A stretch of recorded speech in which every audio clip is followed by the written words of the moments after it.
Insurance bill में एक नया प्रावधान भी है, वो है कमीशन कैप करने का।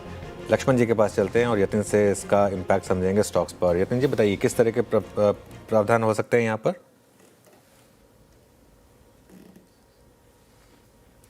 लक्ष्मण जी।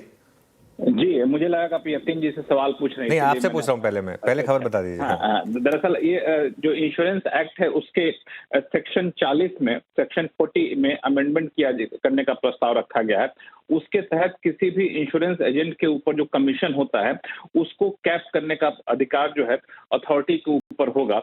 और बता दूं कि इसमें सेक्शन 2A जोड़ा गया। बड़ा इंटरेस्टिंग सा, बहुत ही खास वर्ड का इस्तेमाल किया गया है। कहा गया है कि पॉलिसी होल्डर के हित में अगर लगता है तो अथॉरिटी इस बात को तय कर सकती है कि कमीशन की अधिकतम सीमा क्या होगी। अथॉरिटी इस बात को तय कर सकती है कि रिवॉर्ड जो दिया जाता है एजेंट को उसकी अधिकतम सीमा क्या होगी, रिम्यूनरेशन जो होगी उसकी अधिकतम सीमा क्या होगी।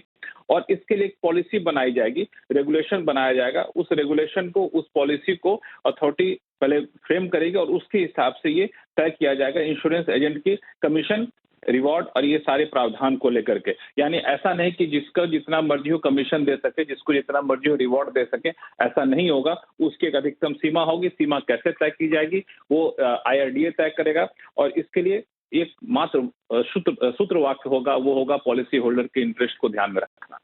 चलिए।